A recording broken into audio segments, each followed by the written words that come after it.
Senhoras e senhores deputados, vamos então retomar a nossa reunião da Comissão de Economia, Obras Públicas, Planeamento e Habitação. Como sabem, temos hoje connosco, já aqui presente na sala, a senhora engenheira Ana Paula Vitorino, a quem agradeço, e também temos a acompanhá-la o Dr. Hugo Oliveira, diretor de Regulação, que acompanha também nesta audição. Como sabem, esta audição da Autoridade de Mobilidade e Transportes e dos Transportes, nos termos do número 1 e número 3 do artigo 49 da Lei Quadro das Entidades Administrativas Independentes, digamos que há uma obrigação de reportar a esta Comissão de Economia o trabalho desenvolvido, o plano de atividades e também o relatório e todo o trabalho, digamos, desenvolvido no âmbito da AMT. De imediato, darei a palavra à senhora engenheira Paula Vitorino para fazer uma intervenção inicial e, como sabem também, depois teremos uma grelha normal desta Comissão nas audições, uma primeira ronda com os vários partidos parlamentares, a senhora engenheira a responder a cada um dos grupos parlamentares e depois uma segunda ou terceira ronda, se assim for entendido. A senhora engenheira tem então a palavra, tem 10 minutos, mas se houver alguma necessidade de ter um bocadinho mais, eu também terei aqui alguma tolerância. Tem que encurtar. Sim, tem que encurtar. Muito bem, faz favor então. Muito bom dia a todas e a todos, Sr. Presidente, senhoras e senhores deputados, senhoras e senhores assessores da Comissão e dos grupos parlamentares. É com elevado sentido de responsabilidade que a Autoridade da Mobilidade e dos Transportes participa nesta audição parlamentar nos termos da Lei Quadro das Entidades Administrativas Independentes. Enquanto Presidente do Conselho de Administração, este é o segundo instrumento de gestão que apresento e que reforça os compromissos que assumi perante esta Assembleia, tais como a abertura da AMT à sociedade e a incorporação do contributo da Academia e da Investigação para a Inovação Tecnológica e a Digitalização da Mobilidade e dos Transportes. Existem desafios a nível global que devem ser refletidos no planeamento estratégico da AMT e requerem um empenho reforçado nas transições ambiental, energética e digital da economia. A estrutura orgânica da AMT reflete um esforço de reorganização tendente à criação de mais eficiência na gestão dos recursos humanos disponíveis e de mais eficácia na sua atuação. A AMT conta com 48 colaboradores, o que é manifestamente insuficiente face à vastíssima e complexa missão que lhe está acometida. É neste contexto de escassez de recursos humanos e de preparação para os desafios que se desencadeou um processo de capacitação interna através do lançamento de concursos para recrutamento de quadros, que continuamos através de um segundo conjunto de procedimentos concursais. Ainda na capacitação interna, a AMT está também a garantir o investimento na formação interna e externa dos colaboradores, tendo elegido 4 grandes vertentes: a regulação, o planeamento, as competências digitais e as soft skills. No que respeita à gestão financeira, apresenta-se uma evolução das receitas e despesas da AMT, desde a entrada em pleno funcionamento em 2016, bem como a estrutura financeira para 2023, como está naquele slide. Na receita, as que têm um maior peso são as comparticipações dos Centros de Inspeção Técnica de Veículos, das plataformas eletrónicas de TVDE e a taxa cobrada às entidades gestoras das infraestruturas rodoviárias.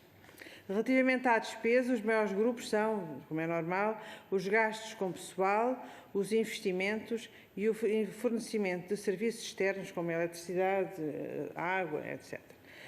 Ainda em matéria de financiamento, importa realçar a ausência de publicação dos despachos anuais previstos na lei relativos à taxa de regulação das infraestruturas ferroviárias, TRIF, e à taxa de regulação das infraestruturas portuárias, TRIP. A TRIF não é arrecadada desde 2015 e a TRIP desde 2017, o que pode pôr em causa a sustentabilidade financeira da AMT. No entender da AMT, as taxas deveriam ser automaticamente transferidas para o regulador e não estarem dependentes de decisão governamental. Importa assegurar que o regulador mantém um sistema de autofinanciamento equilibrado e robusto e que assegure a sua independência. Quanto às prioridades estratégicas, a AMT continua a apostar na melhoria do enquadramento e da oferta dos mercados e dinamização dos serviços digitais, 2. No reforço do papel da AMT na literacia, na inovação e no combate às alterações climáticas e, em terceiro lugar, no robustecimento do seu papel internacional. Quanto à primeira prioridade estratégica, destaco a aposta numa regulação ativa que promova um investimento eficiente e sustentável, a concorrência não falseada e a qualidade da cobertura territorial dos serviços de mobilidade. Neste contexto, a AMT prossegue análise de âmbito operacional, jurídico e económico-financeiro, nomeadamente emissão de pareceres prévios vinculativos sobre contratos de serviços públicos e concessões, acesso de novos operadores ao mercado ferroviário e rodoviário de passageiros e aprovação de tarifas e regras tarifárias de serviços de transporte e de infraestruturas ferroviárias e portuárias. Uma melhor e mais ativa regulação também se exerce através da análise e avaliação de políticas públicas e participação na reflexão sobre as grandes infraestruturas de transportes. Não está todo completo. Infraestruturas de transporte, tais como as acessibilidades ao novo aeroporto de Lisboa ou a rede ferroviária de alta velocidade. A emissão de recomendações para as transições ambiental, energética e digital, que constituem os mais transformacionais desafios das últimas gerações, com impactos estruturais na sociedade, na economia e no Estado. Esta atuação tem-se refletido em vários estudos, como, por exemplo, a regulação da micromobilidade partilhada, onde formulámos recomendações e propostas de alteração legislativas que foram objeto de uma discussão alargada. Análise estatística do mercado do transporte rodoviário de mercadorias, monitorização dos investimentos na infraestrutura ferroviária, acompanhamento mensal do mercado portuário. A AMT apresentou recentemente ao Governo proposta de alteração ao regime de operação e das concessões portuárias e a avaliação do regime jurídico dos TVDE, com propostas de aperfeiçoamento no quadro legal, tal como no mercado dos táxis. Estão em curso diversos estudos, como sejam a formação de tarifas da infraestrutura ferroviária, a definição de obrigações de serviço público mais sustentáveis e ecológicas, a que chamamos OSP verdes, tendo em vista a utilização de frotas ambientalmente mais eficientes e formulação de propostas para acelerar e financiar a descarbonização do setor e definição de critérios e indicadores de avaliação da eficiência dos investimentos em infraestruturas da mobilidade e dos transportes. Por outro lado, está a ser dada prioridade a uma supervisão dissuasora dos incumprimentos legais, realizando ações de verificação, por exemplo, a sistemas de apoio à exploração do serviço público de transporte de passageiros, ao cumprimento de indicadores de desempenho, ao acesso não discriminatório a terminais e interfaces e às compensações financeiras a serviços essenciais. Continuamos a assegurar a defesa dos direitos dos utilizadores através do tratamento das reclamações, que já estão internalizadas como indicadores de gestão e são essenciais na ação regulatória e de supervisão. A AMT trata em média 16.000 reclamações por ano, tendo-se registado um máximo em 2020, um pouco superior a 2019, ano em que se verificou um grande aumento da procura devido ao PARD e que naturalmente tem a ver com o crescimento da procura. Quanto ao Observatório, já está disponível ao público um novo website com acesso a análises estatísticas e milhares de dados e iniciamos agora uma transição para o Observatório 5.0, uma plataforma inovadora com recurso à inteligência artificial. A promoção da literacia e do conhecimento é indissociável da reflexão conjunta e de uma visão partilhada com a sociedade, tendo sido organizadas conferências das quais destaco desafios da mobilidade nas áreas metropolitanas do Porto e Lisboa, organizada com os municípios do Porto e de Lisboa, respectivamente, a apresentação do estudo sobre a regulação da micromobilidade partilhada, com a Associação Nacional de Municípios, os municípios de Matosinhos e de Cascais e os secretários de Estado da Proteção Civil, da Mobilidade Urbana e da Administração Local e Ordenamento do Território. Destaco também o primeiro encontro das entidades reguladoras portuguesas sob o tema 10 anos da Lei Quadro das Entidades Reguladoras que Futuro, que foi um acontecimento inédito em Portugal que pela primeira vez reuniu todas as 11 entidades reguladoras independentes. foram debatidos os desafios em que as entidades reguladoras se deparam, o seu papel na garantia dos direitos fundamentais ou no acesso inclusivo a serviços essenciais e de que forma podem contribuir para impulsionar as 3 transições para o crescimento económico. A realizar proximamente, destaco também a organização em outubro, em conjunto com o município da Covilhã e com a Universidade da Beira Interior, de uma conferência sobre os desafios da mobilidade nos territórios de baixa densidade e, no início do próximo ano, uma conferência internacional sobre os desafios da transição digital e energética e os territórios ultraperiféricos, em conjunto com o Governo Regional da Madeira e o município do Funchal. Neste âmbito, devo ainda destacar a recente criação do Fórum de Reflexão Estratégica da AMT, com o objetivo de ser uma plataforma de auscultação e debate com especialistas de reconhecido mérito. No âmbito da terceira prioridade estratégica, estamos a intensificar a cooperação com entidades congêneres, com destaque para a CPLP, para países da CPLP, e com entidades de âmbito europeu e das Nações Unidas, tais como a EMSA e a IMO, Organização Marítima Internacional, como exemplo, com vista à identificação e promoção das melhores práticas internacionais e dar um contributo ativo no cumprimento dos Objetivos de Desenvolvimento Sustentável. Como exemplo, estabelecemos uma parceria de cooperação com a Faculdade de Engenharia da Universidade do Porto e entidades moçambicanas, que já está a dar os seus frutos com a criação de programas de formação e capacitação e de melhoria do enquadramento regulatório. Finalmente, senhoras e senhores deputados, gostaria de dar uma palavra de agradecimento a todas e todos os trabalhadores da AMT, cujo empenho e dedicação são decisivos para o cumprimento da missão desta autoridade. Muito obrigada, Sr. Presidente, senhoras e senhores deputados. Muito obrigado, Sra. Engenheira Ana Paula Vitorino. Teremos então, depois da apresentação inicial, a fase em que os parlamentares colocarão as questões. Cabe ao PSD iniciar. Tem até 7 minutos. Tenho a informação que o Sr. Deputado António Topa Gomes inicia e depois o Sr. Deputado Jorge Salgueiro Mendes concluirá, possivelmente. Sra. Engenheira... sim. Isso vai-se tratar já. Sr. Deputado António Topa Gomes, faz favor.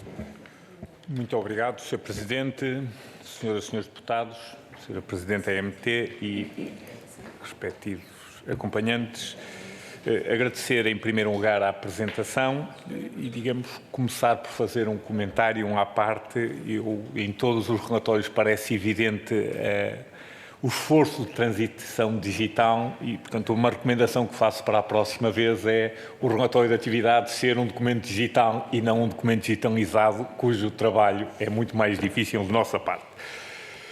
Eu iria começar por fazer uma primeira pergunta que tem a ver com as cartas de condução e com as notícias que têm vindo a público. Lendo atentamente o vosso relatório de atividades e o vosso plano de atividades, no relatório de atividades vocês referem que em 2002 foi feita uma análise regulatória do modelo de ensino e examinação da condução, escolas de condução e centros de exames, no sentido da identificação de barreiras à entrada nos mercados e o aperfeiçoamento dos regimes jurídicos num exercício de caracterização e perspectiva regulatória.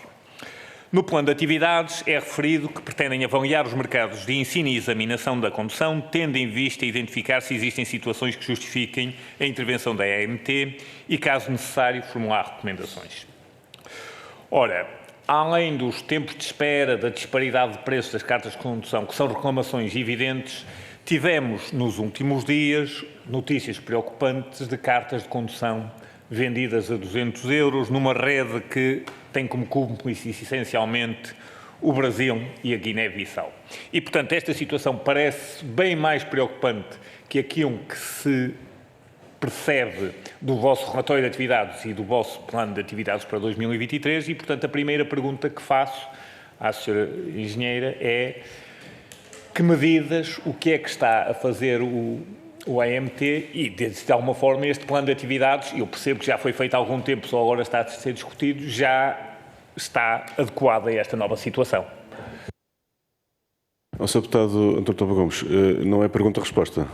Temos 7 minutos finais, é uma única intervenção e depois terá que ser tudo em conjunto, 7 minutos também. Obrigado. E peço desculpa pela confusão. Um segundo aspecto que gostava de referir prende-se com o quadro pessoal. É a segunda vez que a Sra. Engenheira está nesta comissão, também é a segunda vez que faço esta intervenção, e o ano passado muita da discussão rondou ou foi acerca do quadro pessoal e da necessidade de reforçar o quadro pessoal. Já na altura o quadro pessoal tinha cerca de 100 lugares planeados, 96, havia uma necessidade urgente de reforçar o quadro pessoal. No relatório dizem que houve a entrada de 4 novos colaboradores no ano 2022.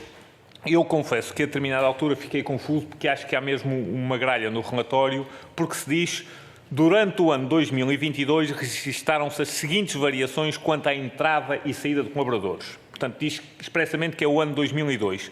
Mas depois diz em função a 31 de 12 de 2020 e em funções a 31 de 12 de 2021. Eu creio que as datas têm um ano de desfazamento porque se referia a 2022. Mas a ser verdadeiro isto, significa que houve 4 entradas e 11 saídas. Ou seja, se o ano passado havia um problema sério com o quadro pessoal, aparentemente esse problema agravou-se substancialmente, na medida em que perdemos 7 pessoas. Ou seja, entraram 4 pessoas, mas perdemos 7 pessoas. Estamos exatamente com metade das pessoas previstas no quadro pessoal, 50%. E, portanto, a pergunta evidente é como é que isto se pode corrigir, como é que podemos responder objetivamente àquilo que são as funções da Autoridade Metropolitana de Transportes. Terceira questão que gostava de colocar prende-se com as receitas e despesas. Apesar das preocupações manifestadas pela Sra. Engenheira relativamente à independência de receitas da autoridade, como não pode deixar de ser, há, digamos, um aspecto preocupante, que são as taxas reguladoras das infraestruturas ferroviárias e das infraestruturas portuárias e, portanto, perguntar porque é que isto não se consegue resolver, ou se é uma crítica que nós próprios também temos que insistir com o Governo para haver essa independência.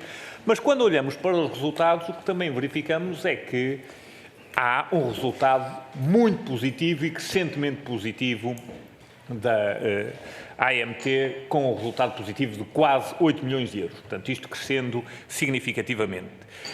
O que percebemos também é que, particularmente, por exemplo, os centros de inspeção queixam-se muito dos impostos, que houve uma alteração da taxa de impostos há meia dúzia de anos que nunca mais regrediu e, portanto, aparentemente os resultados vêm dar razão a quem diz que as receitas ou as taxas são excessivas e o resultado da AMT é excessivo. E, portanto, pedia também um comentário à Sra. Presidente.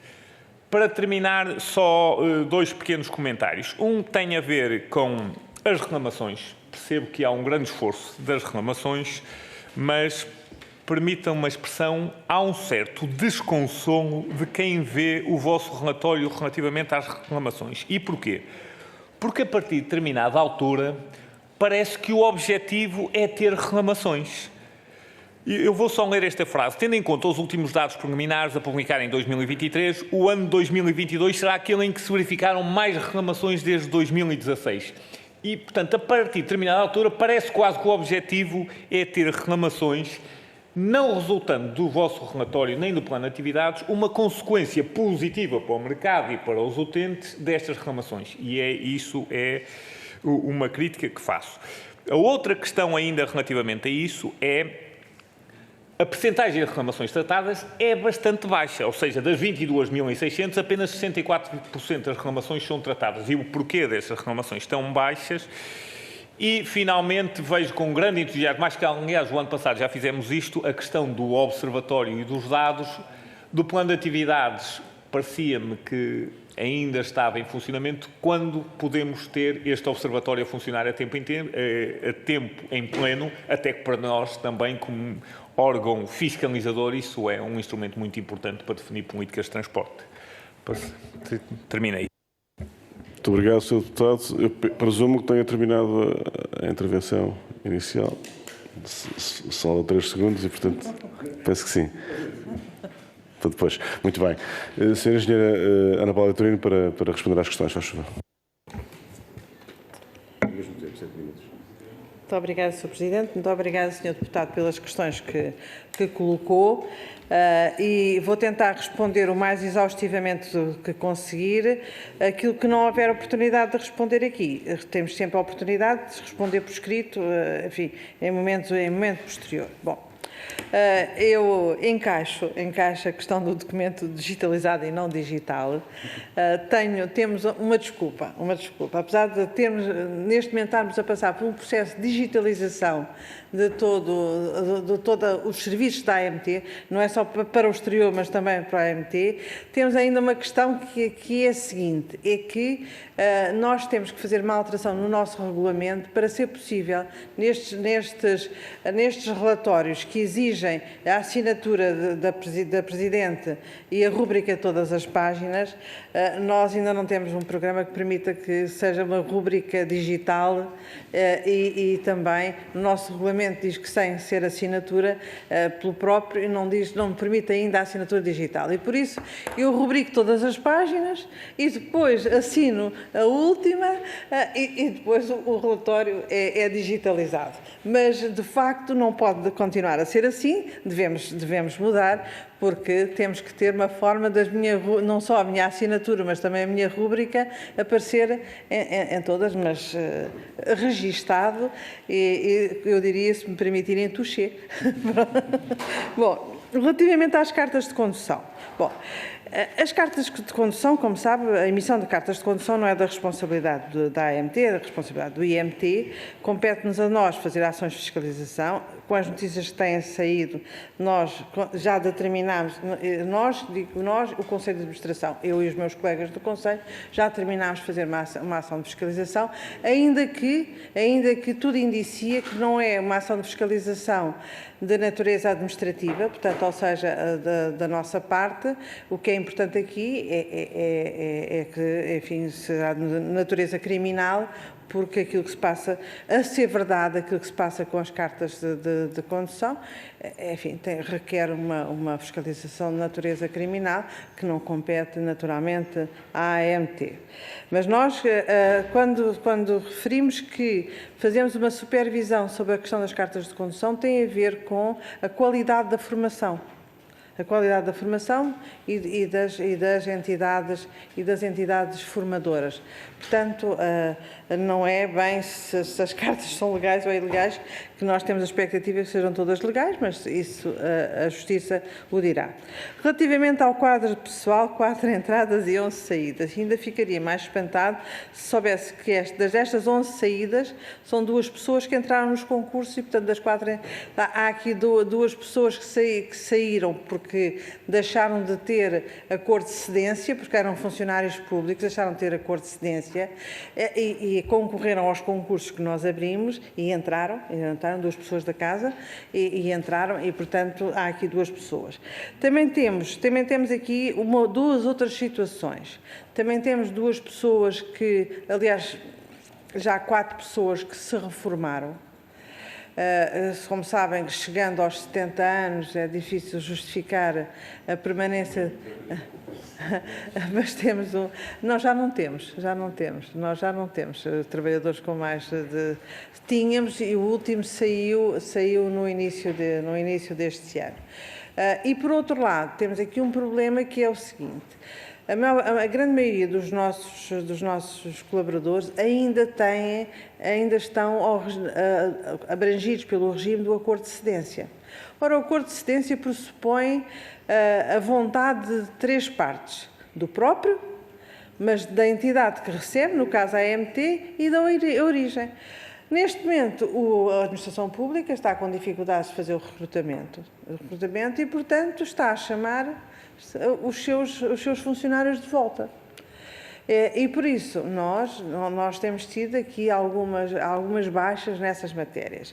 Como é que estamos a colmatar? Neste momento já temos preparados mais 3 concursos, uma área da economia que não é só para colmatar estas baixas que tivemos, mas são, acima de tudo, para reforçar, para robustecer o quadro de pessoal.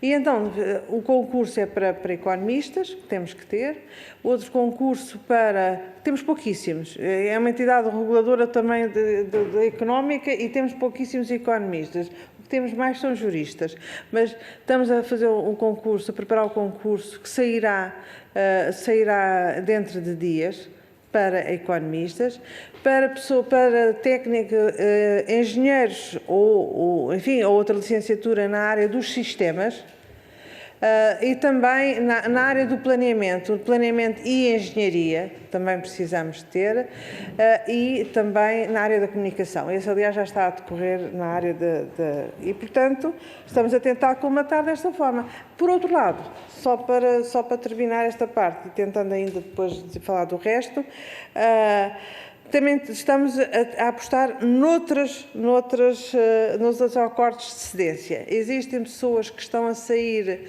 de alguns lugares porque acabaram os seus mandatos, as suas comissões de serviço, são funcionários públicos e tem acontecido uma coisa muito interessante que existem candidaturas espontâneas, isto é, pessoas que manifestam a vontade, mandam os seus currículos, manifestam a vontade de trabalhar para a AMT. Aquilo que eu faço é distribuir esses currículos pelos meus colegas de conselho e pelos diretores da casa e que, se acham que o currículo é interessante, fazem eles próprios uma entrevista à pessoa, contactam com a entidade de origem e, se houver disponibilidade para isso, as pessoas são contratadas por acordos de cedência. Ou seja, existem estas soluções de curto prazo, existem umas soluções que demoram alguns meses, que são as questões dos concursos. Agora, as pessoas atingem a idade da reforma, reformam-se, as pessoas são chamadas ao seu local de origem, têm que ir,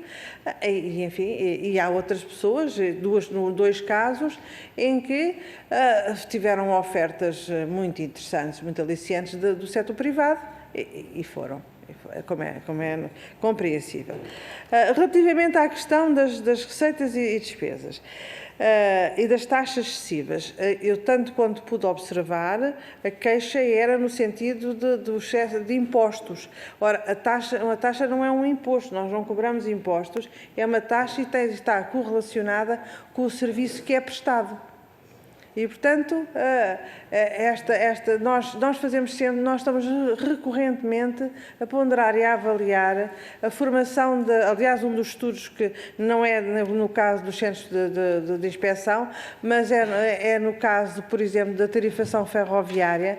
Nós, neste momento, estamos a fazer um estudo, estamos a concluir praticamente um estudo para a formação das tarifas ferroviárias. É uma das coisas que nós apostamos mais, é de facto na avaliação daquilo que é feito para a formação das tarifas. Qual é o serviço que é prestado, quer pelos nossos regulados, quando se trata de taxas cobradas por terceiros, quer no nosso próprio caso, em qual é o serviço que nós prestamos, qual é a taxa de regulação, quanto é que custa a regulação. Não sei se já ultrapassei o tempo, mas poderei responder depois na próxima leva de perguntas. É uma boa sugestão. Muito obrigada, Sr. Presidente. Terá sempre tempo para responder a todas as questões. Cabe agora ao Partido Socialista, ao Grupo Parlamentar do Partido Socialista, colocar as questões. Sr. Deputado José Pedro Ferreira, faz favor. 7 minutos. Muito obrigado, Sr. Presidente. Sra. Presidente Engenheira Ana Paula Vitorino, Dr. Hugo Oliveira, os meus cumprimentos. Nas sociedades atuais, a mobilidade e os transportes desempenham um papel fundamental na economia e no crescimento económico. No entanto, esse papel tem que contemplar cada vez mais a meta da neutralidade carbónica, promovendo o mercado da energia verde, a redução da pegada de carbono e, portanto, inseridas em políticas que são relevantes e prioritárias no contexto da União Europeia. Todos temos consciência do valor da pegada de CO2 emitido pelo setor dos transportes e do impacto que estas emissões têm a nível dos gases de efeito de estufa, 23% em termos das emissões globais, e das previsões relativas ao aumento dos transportes, tanto passageiros como de carga, que em princípio irão mais do que duplicar até 2050 e que se traduzirão em cerca de 16% do aumento das emissões de CO2 no contexto do setor dos transportes. Todos temos também consciência da importância crescente de entidades como a Agência da Mobilidade e dos Transportes, face ao desempenho que tem enquanto entidade reguladora no território nacional, responsável pela supervisão e monitorização dos mercados, da mobilidade dos transportes, num quadro de desenvolvimento sustentável, promotora de eficiência, de utilização dos recursos disponíveis e também promotora da qualidade e da segurança e de defesa dos consumidores. Portanto, começar por felicitar a Sra. Presidente pelo detalhe tanto do relatório de atividades de 2022 como do plano de atividades de 2023 e, portanto, dizer e também para a criação e lançamento do Observatório da Mobilidade e dos Transportes. Da leitura destes dois documentos surgiram um conjunto de questões suscetíveis de reflexão adicional e o que eu passaria a colocar. E a primeira delas prende-se com o facto de, em janeiro de 2023, ter sido lançado um estudo sobre as linhas de orientação sobre a regulação da micromobilidade partilhada. Gostaria que nos pudesse partilhar com esta Comissão algumas das principais propostas da AMT e que se traduziram em mais-valias na gestão da regulação da micromobilidade partilhada, que tem sido uma questão em discussão nos últimos tempos. Ainda relacionado com a mobilidade partilhada, gostaria de saber qual era a opinião da agência sobre o progressivo aparecimento e aumento de empresas de car sharing, de veículos elétricos, quais seriam as principais, em opinião da AMT, quais seriam as principais vantagens e desvantagens deste tipo de mobilidade e se está a ser preparado algum tipo de regulamentação específica para este tipo de atividade, face àquela experiência que tivemos da mobilidade partilhada e vivida em outros contextos, nomeadamente das trotinetes elétricas. A supervisão e a monitorização dos serviços de transporte de passageiros em veículos ligeiros, como é o caso do TVDE, é também da competência da AMT. Uma das estratégias definidas pela agência em termos de promoção da mobilidade verde passa por contribuir para que se alcancem as metas internacionais de descarbonização e a redução da pegada de carbono. São palavras vossas. Para que tal seja possível, teremos certamente que equacionar, por exemplo, uma progressiva eletrificação da frota, visando um serviço público mais sustentável e ecológico. Gostaria de saber qual era a opinião da agência sobre esta questão em particular, que iniciativas estão previstas para médio e curto prazo, de forma a estimular o setor no sentido de utilização de energias mais limpas e que vantagem poderemos antecipar a utilização da eletrificação face a outro tipo de energias, nomeadamente os biocombustíveis, os combustíveis sintéticos, já para não falar do hidrogênio verde, que este ainda será talvez um bocadinho prematuro abordar. Ainda no que diz respeito à segurança dos serviços de mobilidade e no contexto específico, é também da responsabilidade da AMT a questão relacionada com a inspeção de veículos. Recentemente foi apresentado e referenciado num relatório nesta Comissão, um relatório que reportava um aumento da sinistralidade rodoviária envolvendo motociclos e motas. 10% total dos acidentes de 2021 envolveram motas, 28,9% das mortes ocorridas em 2021 envolveram acidentes com motociclos. Isto demonstra uma crescente associação entre acidentes associados com problemas mecânicos e também o crescente número de vítimas mortais. Assim, gostaria de saber qual a opinião da AMT sobre esta questão e qual o motivo pelo qual ainda não se avançou para a realização de inspeções periódicas em motociclos e em motas, uma vez que em 2021 a União Europeia decidiu uniformizar a regulamentação relativamente à inspeção técnica de motociclos e até preparou uma deliberação no sentido de tornar as inspeções aos motociclos obrigatórias a partir de janeiro de 2023. Sabemos que nem todos os países da União Europeia, portanto, aplicaram esta normativa. Ainda relativamente à mobilidade nos territórios de baixa densidade, que é também uma das questões prioritárias identificadas no Plano 2023, esta é uma questão que é, na realidade, bastante complexa e que decorre, nomeadamente, dos elevados custos de implementação de uma rede pública que dê uma resposta mais efetiva às necessidades das populações nos contextos do território do interior. Peguemos num exemplo, o exemplo do passe social único, que foi uma medida utilizada pelo governo do Partido Socialista enquanto estímulo, e bem, enquanto estímulo à utilização do transporte público, à mobilidade verde e à diminuição da pegada de carbono, mas não teve uma medida, diria eu, até ao momento, uma medida equivalente e diferenciadora para os territórios de baixa densidade. E, portanto, eu gostaria de saber qual a opinião da AMT sobre esta questão, não propriamente sobre a implementação do passe único, mas quais as eventuais alternativas em termos de mobilidade poderão estar a ser equacionadas no âmbito dos territórios de baixa densidade. E depois, finalmente, uma questão muito rápida, se ainda tenho algum tempo, e que tem a ver exatamente com o quadro de pessoal e com o facto, já deu aqui um conjunto de explicações, a questão que eu colocaria é se o facto de terem apenas 39 lugares preenchidos, agora já nem são 39, num universo de 66, que impacto é que esta aparente falta de recursos humanos tem em termos das funções que estão atribuídas à AMT, constrangimentos causados, e, eventualmente, se face às proximidades entre os valores das receitas e os valores das despesas, que aqui vimos, e estamos a falar de cerca de 100 mil euros, gostaria de questionar se isto também não é um constrangimento futuro em termos da regularização das necessidades de recursos humanos, tendo em conta a informação que nos acabou também de transmitir relativamente à não cobrança das verbas do TRIF e do TRIP, que eventualmente serão recursos adicionais que possam ser utilizados pela agência. Muito obrigado. Muito obrigado, Sr. Deputado José Pedro Ferreira. Há uma dúvida? Não percebi a última pergunta.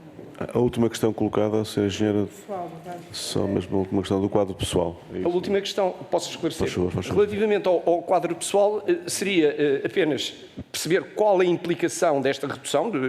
Temos cerca de 50% a menos do que aquilo que estava previsto para o número de vagas existentes na AMT, e se o facto de só terem 100 mil euros de diferença entre receitas e custos, se isso pode ser também um constrangimento para que tenham capacidade de contratação, tendo em consideração a informação que a Sra. Engenheira acabou de mencionar, que há receitas que não estão a ser transferidas para a AMT. Fica clara já agora a questão.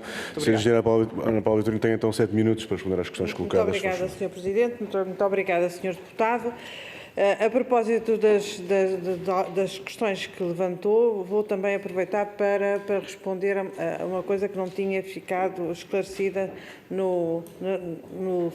nas perguntas do Sr. Deputado do PSD. Relativamente às reclamações, todas são tratadas. E há reclamações que dão origem a perguntas e a recomendações e repreensões aos operadores, e há outras que são sistemáticas e não dependem dos operadores e que nós internalizamos nos nossos próprios pareceres, nomeadamente dos pareceres sobre as novas concessões de transporte rodoviário de passageiros, em que normalmente nós internalizamos. Há outras que não dependem nem de nós nem dos operadores, que têm a ver com investimentos que em falta, nomeadamente em material circulante ou na correção de algumas matérias relativamente a infraestruturas. Bom, mas relativamente à questão da micromobilidade partilhada, nós apresentámos um conjunto de recomendações, algumas de alteração do Código da Estrada, nomeadamente que têm a ver com a obrigatoriedade de seguro de responsabilidade civil, tem a ver com a obrigatoriedade do uso do capacete para jovens até aos 16 anos, tem a ver outras que se dirigem aos municípios, nomeadamente sobre a necessidade de existir parqueamentos definidos para os veículos, porque, de facto, é um problema de segurança e até na própria mobilidade de pessoas com mobilidade reduzida, de cada um deixar onde quiser a sua trotinete ou a sua bicicleta.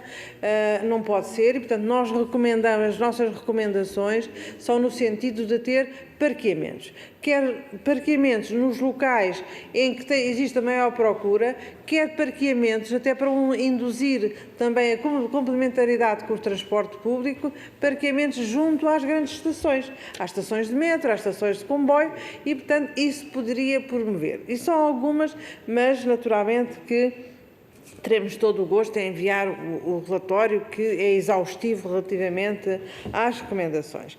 Quanto ao car sharing, já existe a regulamentação. Ainda não há excesso de viaturas relativamente à procura, não há. Nós, na nossa parte, fiscalizamos as condições de utilização nas perspectivas dos consumidores. A fiscalização numa perspectiva de técnica é feita pelo IMT, nós na perspectiva da satisfação do consumidor e naturalmente que estamos a fazer esse acompanhamento. Agora, relativamente aos motociclos, eu devo dizer que relativamente às inspeções periódicas, que isso é da responsabilidade do IMT, mas ainda assim, naquilo que são as nossas recomendações, nós internalizamos a necessidade de aumentar a supervisão, aumentar as exigências relativamente aos motociclos, atendendo até àquilo que se passa em termos de sinistralidade. Nós estamos, neste momento, a trabalhar juntamente com a autoridade, com a ANSR, portanto, da Segurança Rodoviária, a Agência da Segurança Rodoviária, no sentido de ver como é que podemos internalizar na perspectiva dos transportes essas questões. Aliás, estão aqui a dar um papel, mas não tem a ver com isto. Podia ser mais alguma coisinha que pudesse dizer. Em parte dos motociclos já está coberto por este sistema de micromobilidade. Agora, devo dizer que este já teve resultados, porque já tivemos 3 câmaras municipais, porventura das mais importantes do país, a adotar as nossas recomendações e a anunciar que umas ainda não estavam adotadas, mas que as iam adotar. E estou-me a referir concretamente ao município de Lisboa, ao município do Porto e ao município de Coimbra. São 3 municípios que já internalizaram as nossas recomendações. Agora, focou um ponto extremamente importante, tem a ver com a descarbonização. E eu, na nossa opinião, de uma forma um pouco redutora, fala-se muito na transição energética dos veículos que todos nós usamos e que evidentemente, que contribui para a descarbonização. Os nossos veículos, passámos a usar veículos não com combustíveis fósseis, mas passar a usar veículos elétricos ou outro tipo de veículos com outro tipo de energia que seja mais verde. Agora, aqui a questão é só conseguimos verdadeiramente descarbonizar se nós conseguimos eliminar boa parte da circulação automóvel. E, portanto, aquilo que nós recomendamos sempre nos nossos parceiros tem a ver com a transferência modal.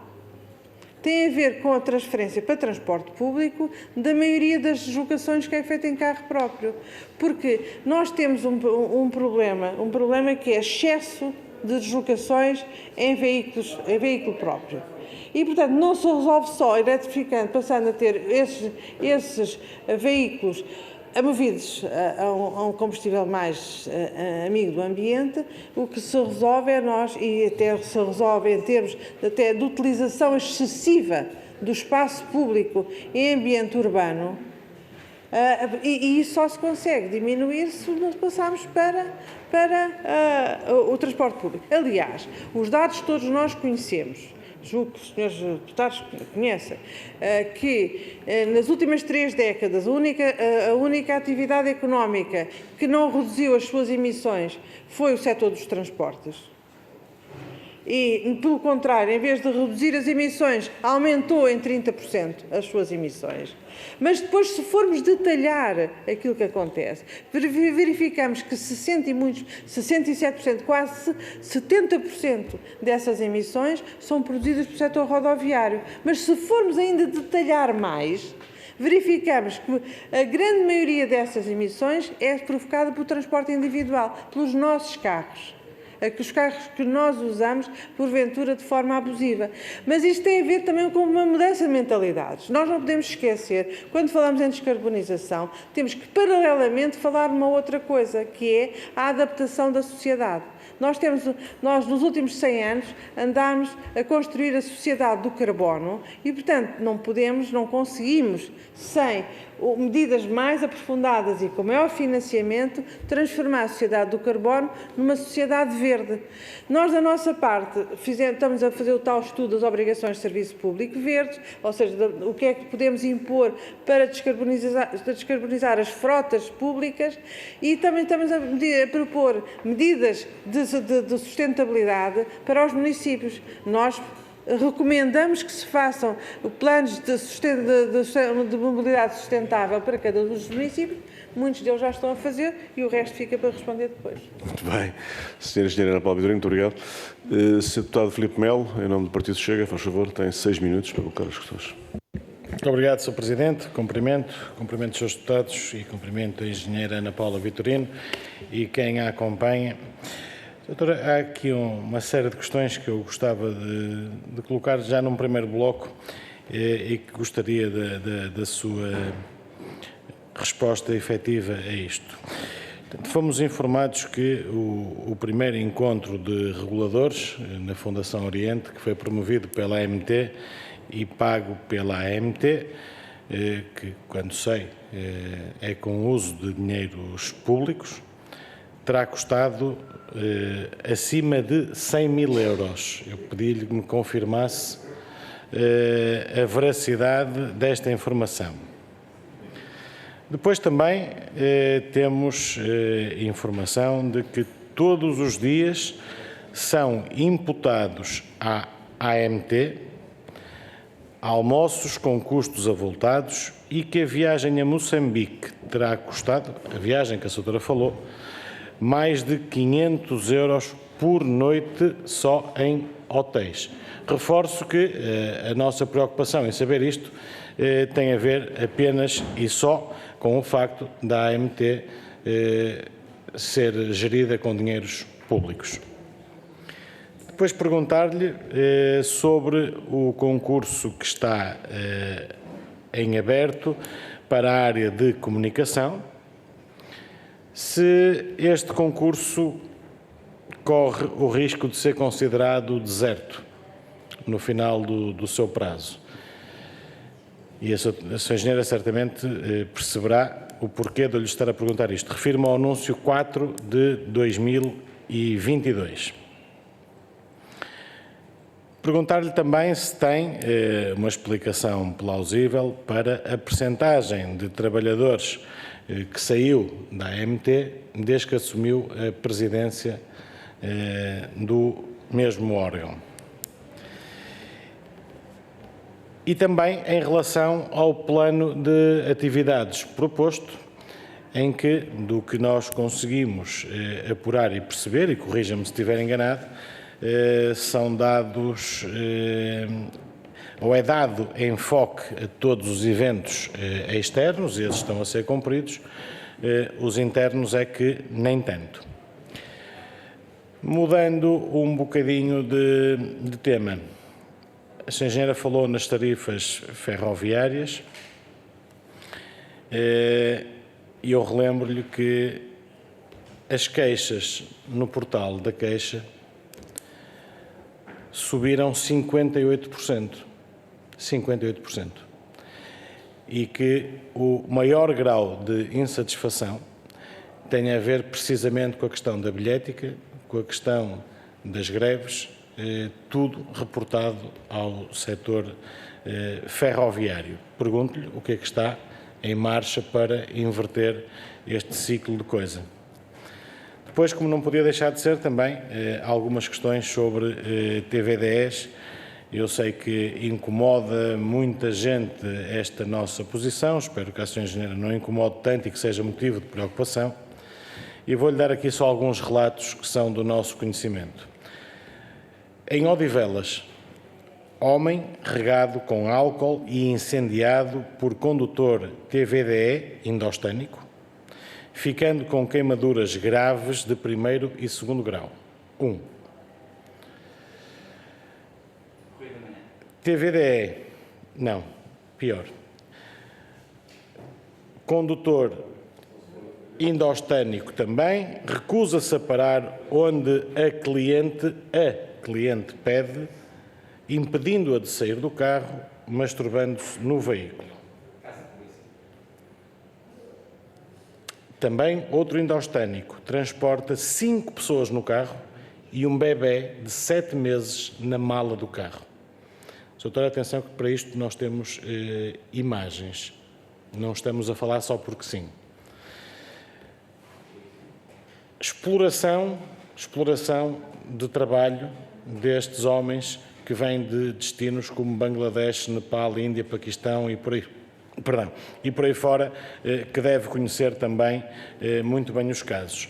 Só em 2022 houve mais de 150 queixas registadas por senhoras que alegadamente foram vítimas de assédio sexual dentro dos TVDE por parte destes condutores. E depois dizem que o Chega não tem razão. Claro que tem razão. Não são os condutores portugueses a fazê-lo. São estes homens que, e a doutora também conhece certamente estes relatos, que venham para cá, que compram as licenças nas escolas de condução, que não falam uma palavra de português e que estes casos se sucedem, infelizmente, de forma muito recorrente no nosso país. Depois pedi-lhe também as suas considerações para isto.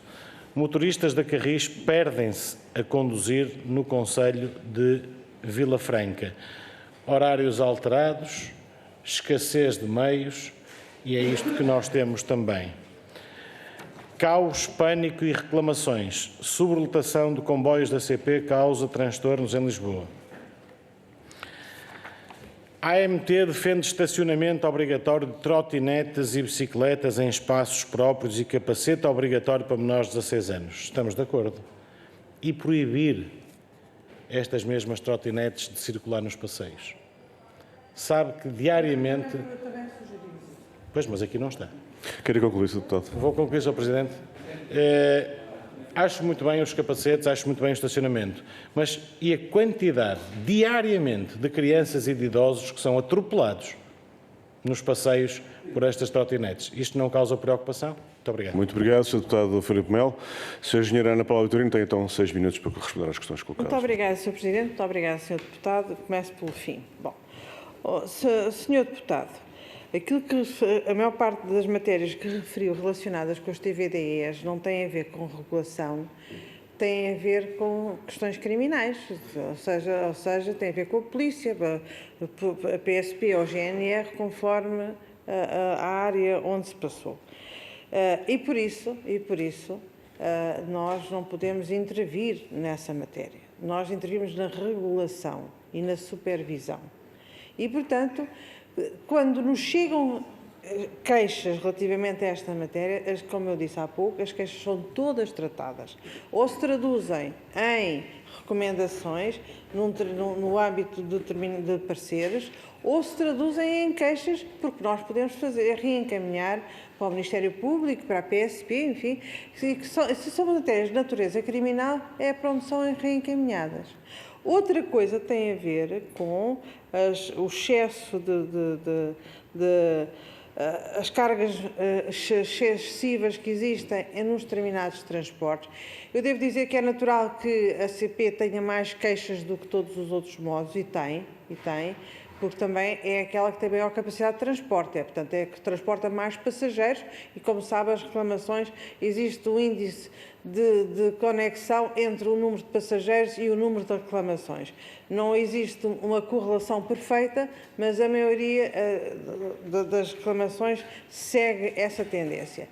E tem muito a ver com, de facto, alguns períodos de greve, excesso de sobreocupação tem a ver com períodos de greve, em que as pessoas tendem a querer usar os poucos comboios que existem nesses dias, e também tem a ver com os transportes alternativos. Agora, o Sr. Deputado frisou uma questão que é uma questão extremamente importante, que tem a ver com a formação e a contratação de motoristas, novos motoristas, que é transversal ao setor público e privado, é transversal, porque não existem pessoas, existem recrutamentos sistemáticos e não existem pessoas a candidatarem-se.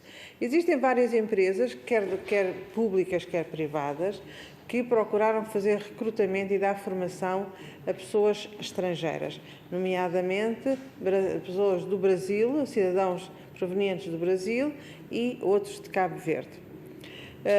Boa parte dessas pessoas que têm formação não têm ficado em Lisboa, ou no Porto, ou nos países, ou nas cidades onde se fizeram formação, por diferentes condições de habitação. Isto é, o vencimento que tem, que até tem estado a ser oferecido acima da média, não é suficiente para pagar uma residência em Lisboa, ou uma residência no Porto, ou uma residência no Algarve. E, por isso, muitos deles não têm ficado. Agora, os que ficam, e daí às vezes perderem-se, diz perder, há uma parte que é uma formação teórica e outra parte que é uma formação prática.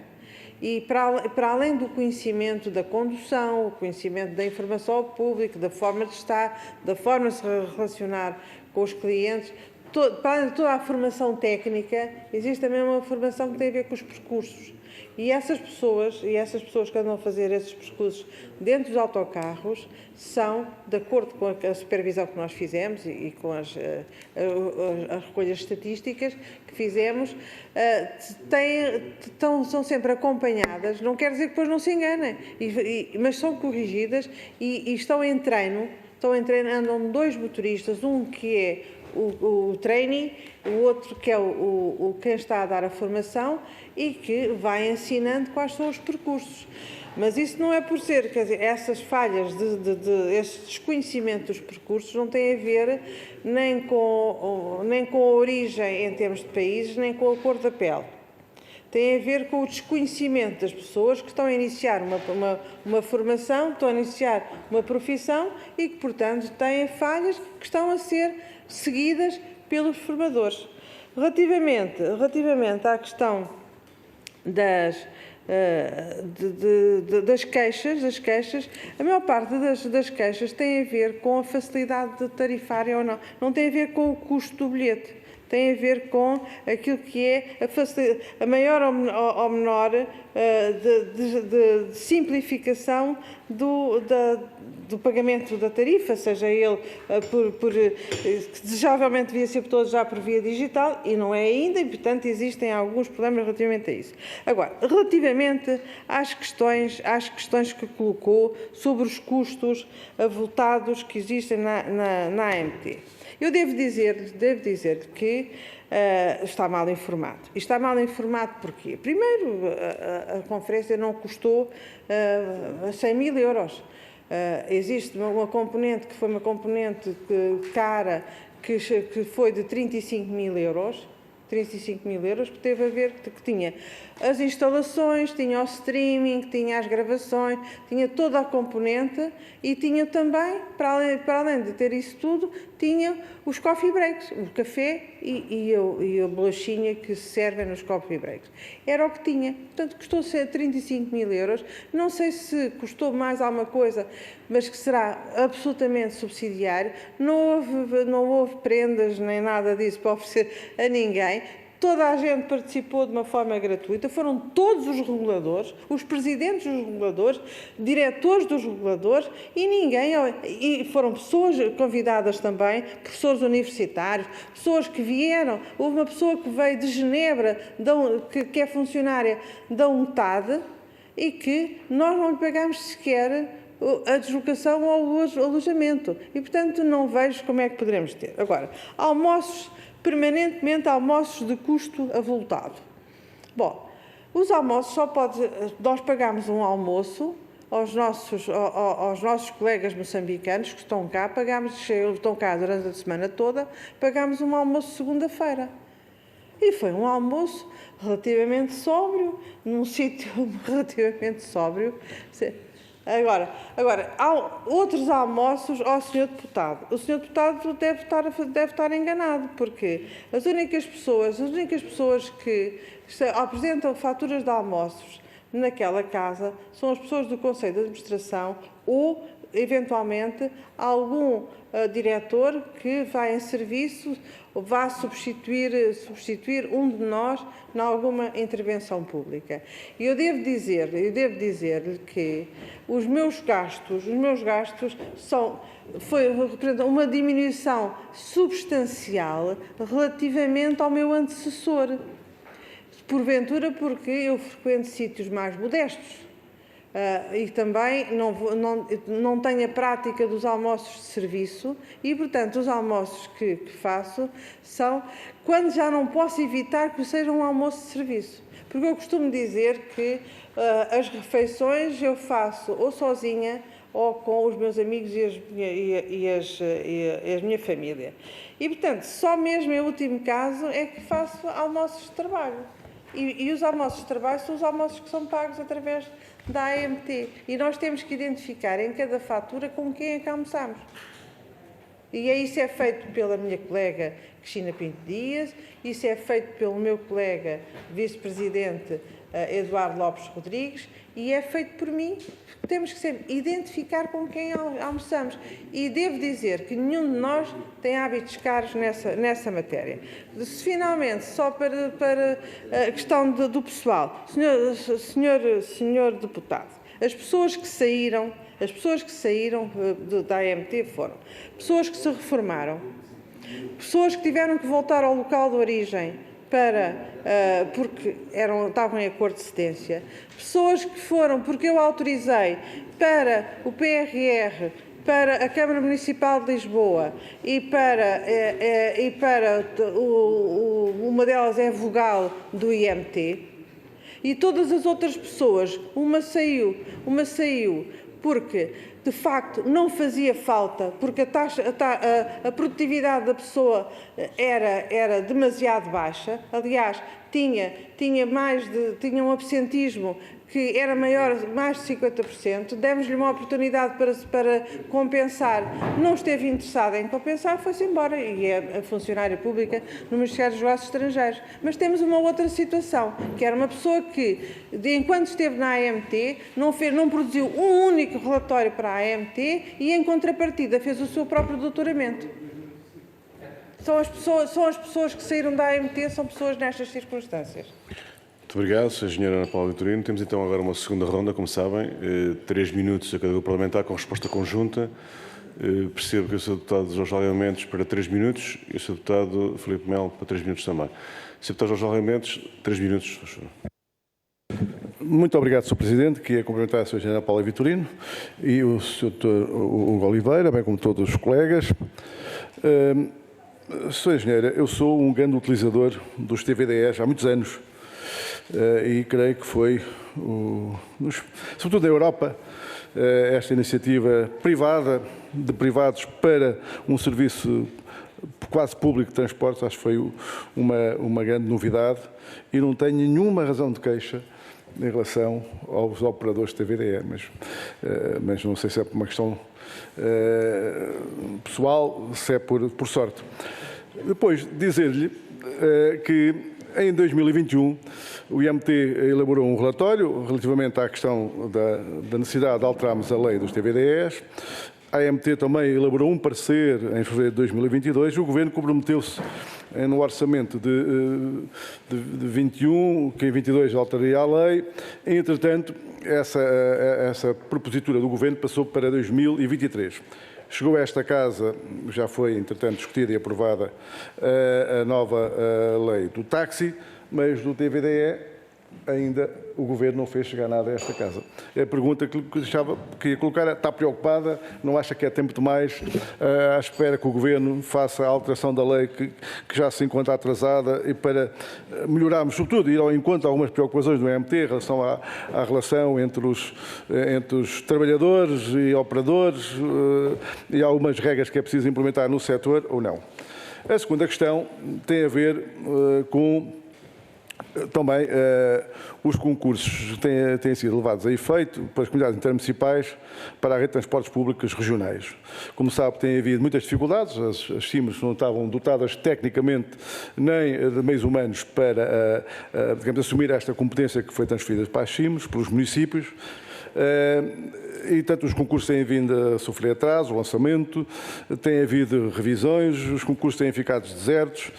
A AMT também tem elaborado pareceres sobre a matéria, mas há uma queixa que é transversal a todas as comunidades intermunicipais do Norte a Sul, que é o valor reduzido que tem ao seu dispor, por transferências do Governo, do Estado, relativamente ao Parque Hipoctrans para as comunidades intermunicipais. Ou seja, o Parque Hipoctrans tem beneficiado sobretudo da área metropolitana de Lisboa e do Porto, e as verbas têm sido disponibilizadas para as CIMs, têm sido parcas, o que está neste momento a deixar grandes preocupações nos municípios, com um aumento previsível muito forte dos encargos que vão ter que assumir no âmbito dos concursos que estão a ser lançados, com a necessidade de aumentarmos os valores básicos para não ficarem desertos. Portanto, neste momento, há grande preocupação das comunidades intermunicipais em relação à fatura que possam ter que assumir no futuro face a esta matéria. E, portanto, para já ficavam por aqui, depois foi os 2 minutos. Muito obrigado, Sr. Deputado João Almeida Mendes. Sr. Deputado Filipe Melo, 3 minutos. Muito obrigado, Sr. Presidente. Muito obrigado, Sra. Engenheira Ana Paula Vitorino, pelas respostas. Respondeu a quase tudo. Faltou aqui a questão do concurso para técnico de comunicação, portanto, o anúncio 4 de 2022, se poderá ou não ser considerado deserto, uma vez que também já está próximo do fim. Terá faltado também ainda nos custos a questão dos gastos em Moçambique e relativamente aos TVDE, e para que conste, o grupo parlamentar do Chega entende que os TVDE fazem falta. É um complemento bastante útil ao serviço de táxi, que é insuficiente, naturalmente. O que nós não conseguimos aceitar é como é que um cidadão vindo da parte do mundo que vier, chega a Portugal, não sabe dizer uma palavra em português, vai a uma escola de condução, compra, e há relatos e há provas disso, certificados que lhe habilitam a conduzir estes TVDEs. A Sra. Engenheira fala depois na responsabilidade criminal e na queixa que é naturalmente transferida para as autoridades de segurança. Percebemos, e naturalmente, que é esse o procedimento. Mas e o antes? A fiscalização. O AMT emite as recomendações, tem que emitir, naturalmente, mas não faz esse acompanhamento. O IMT preocupou-se em saber quantos estrangeiros que não falam português têm acesso a uma certificação que os habilita a conduzir os TVDEs e como é que a obtiveram. Tanto quanto eu sei, essa formação é dada em português. Alguém que não percebe português sai de lá certificado, a AMT não se preocupa em ver quantas aulas frequentaram essas pessoas, o porquê, a origem da certificação, ou compra-se, hoje em dia volta-se a comprar, recuamos à década de 60 e 70, onde o dinheiro resolve tudo e não há regra? É isto que eu pergunto, é a atuação da AMT, além da recomendação, o acompanhamento, a fiscalização. É importante que se faça isto, porque isto é um setor muito útil, os TVDE, mas é um setor muito crítico, com reclamações crescentes e, volto a dizer, a tocar pontos que nós consideramos inaceitáveis, que dizem respeito precisamente às senhoras e às crianças que frequentam estes serviços e cujas queixas têm sido crescentes. Muito obrigado. Muito Muito obrigado, Sr. Deputado Filipe Melo. Está concluída a segunda ronda nas questões a colocar. A Sra. Engenheira Ana Paula terá agora que responder em 6 minutos. Haverá, como sabem, uma terceira ronda de 2 minutos cada Sr. Deputado ou Sra. Deputada queiram inscrever-se e façam o favor de me dizerem se assim for. Sra. Engenheira, tem então 6 minutos para responder às questões colocadas. Muito obrigada, Sr. Presidente. Muito obrigada, Srs. Deputados. Eu vou tentar ser um bocadinho mais breve, mas eu sinceramente não consigo responder. As perguntas que os senhores fazem são mais curtas que as respostas que eu tenho que dar e, portanto, eu não consigo responder a tudo mesmo. Mas, Engenheiro, da minha parte, como reparou, também eu sei que existe tolerância total. O importante é que a resposta seja dada. Exatamente. Bom, relativamente aos TVDs, nós fizemos uma longa lista que até poderemos deixar ou enviar, esta não está um bocado riscada já, mas podemos deixar para a Comissão, relativamente a sugestões e propostas de alterações legislativas neste âmbito.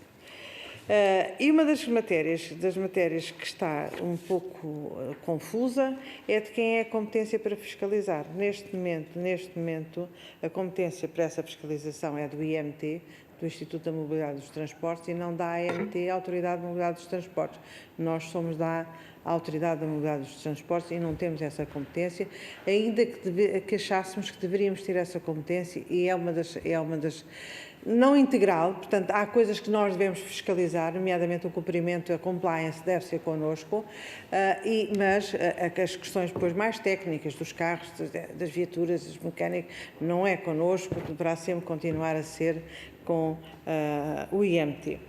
Agora, o senhor deputado tem toda a razão na manifestação da preocupação relativamente à deficiente formação de alguns motoristas. Não tomemos a parte pelo todo, o todo pela parte, mas existe alguma deficiente formação.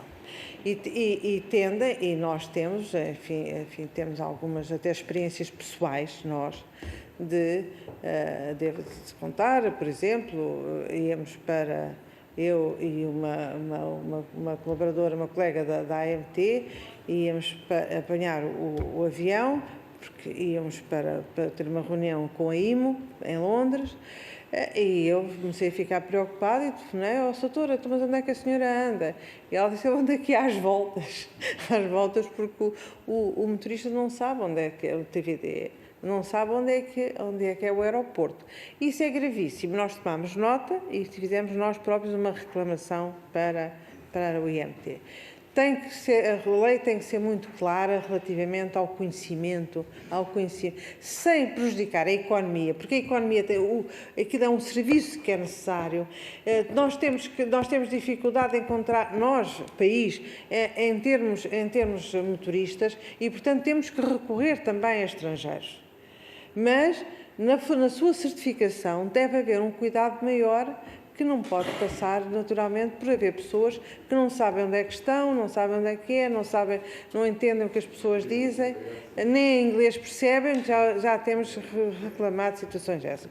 E, portanto, esperemos que a nova legislação... Agora, porquê é que isto não sai?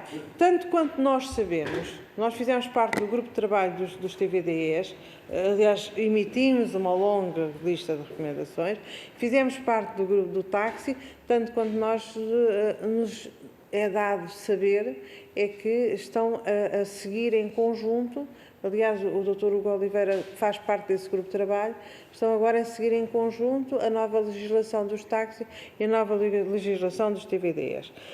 Agora, relativamente, faltam aqui duas coisas que me parecem importantes, duas coisas que têm a ver com o Sr. Deputado do Chega e uma outra que tem a ver com a questão que o Sr. Deputado do PSD colocou sobre os montantes das compensações. É que a distribuição, neste momento, é feita de acordo com a população e complexidade das redes. Certo?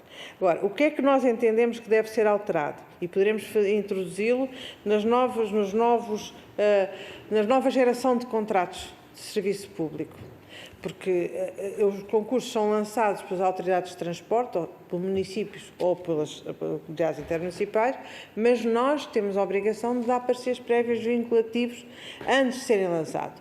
Os contratos que existem, estão em curso, mas não são contratos muito longos. A maior parte desses contratos são 5 anos e muitos deles já estão quase a concluir.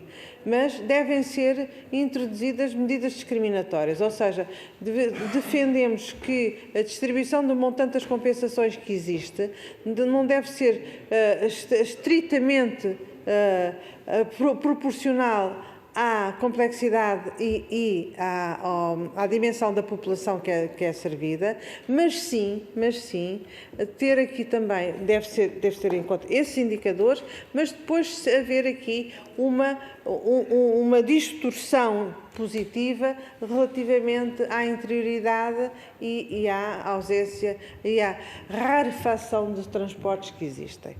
Bom, finalmente, voltei ali à questão, o anúncio. Nós temos pessoas externas a fazer parte do concurso e ainda não foi apresentado ao Conselho de Administração o relatório final do concurso para o técnico de comunicação, que nos faz falta, até faz falta mais do que um, porque nós temos a obrigação de comunicar tudo aquilo que fazemos, pôr no nosso site, e quem anda a fazer comunicados são os senhores diretores e o Conselho de Administração, que andamos a fazer comunicados, isto tem, enfim, nós podemos fazê-los e faremos seguramente muito bem feitinhos. Não duvido que farão todos muito bem feitinhos. Agora precisamos de um técnico que seja especialista na matéria para interagir com os colegas e fazer e portanto temos a necessidade e de facto o concurso já está. Eu já questionei porque é que estava a demorar tanto tempo, se não tinha havido reclamações. E que já tinham respondido, e depois tem que dar o tempo suficiente para enfim, a interação com os reclamantes, e eu espero a qualquer momento que seja apresentado ao Conselho de Administração, para que seja analisado no Conselho o relatório, e versus as necessidades, e portanto não lhe posso dizer que se faça. Houve variedíssimos concorrentes, não lhe sei dizer quantos, mas foram umas dezenas de concorrentes, portanto o concurso não ficou deserto. Já foram, tanto quanto eu sei também, foi hierarquizada, e foi relativamente à hierarquia que foi feita que houve essas reclamações. E, portanto, não lhe posso dizer, não vai, enfim, deserto não fica, pode haver, não sei qual é o desfecho, depende do relatório que for apresentado, mas certo não fica. Relativamente à deslocação a Moçambique, eu não lhe sei dizer quanto é que foi o montante. Agora, sei lhe dizer que nós fizemos uma pesquisa dos custos inerentes às estadias e que houve alguns hotéis que nos propuseram uma redução de 60% nos seus preços. E, portanto, nós escolhemos o mais barato, o hotel mais barato. E não estamos a falar, com certeza, de nenhuma fortuna, porque com uma redução de 60% nos custos normalmente praticados, com certeza não terá sido uma fortuna. Para além disso, os almoços foram... Nós não jantamos, ninguém jantou durante esses dias, porque tínhamos estado a trabalhar as reuniões do dia a seguir, e éramos 3 pessoas, não lhe sei dizer qual foi o montante das despesas em termos de refeições, mas também devo dizer, a única refeição que talvez tenha tido um custo superior foi a refeição que oferecemos ao Sr. Embaixador de Portugal em Maputo, e que naturalmente tornaria a fazer, portanto, a considero. Agora, deixe-me esclarecer só uma coisa. O senhor fala em dinheiros públicos. Deve ter uma confusão, porque o IMT tem orçamento de Estado, mas a AMT não tem orçamento de Estado. Os dinheiros não são dinheiros públicos, são taxas que cobramos pelos nossos serviços, e devo dizer que a maior parte, o maior volume, o maior montante que nós temos de receitas até é de um setor bem privado.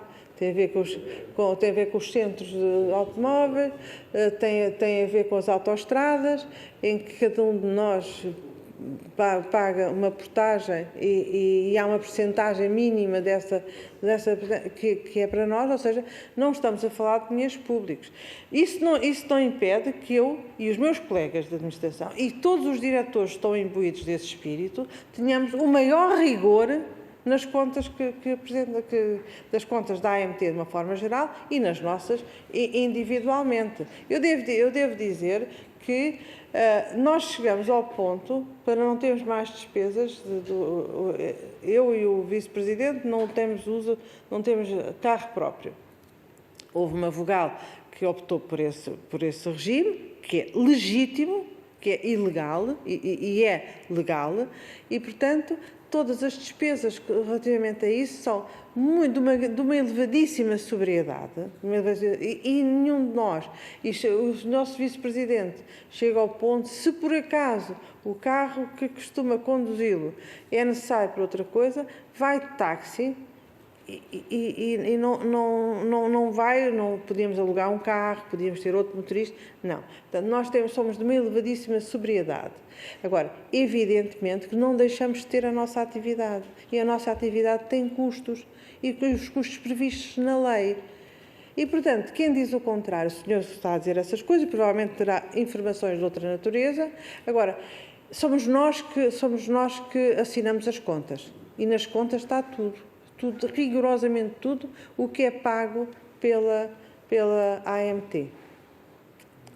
Julgo que respondi a tudo. Muito obrigado, Sra. Engenheira Ana Paula Vitorino. Temos agora uma última ronda de 2 minutos. Tenho só a inscrição de 2 senhores deputados, o Sr.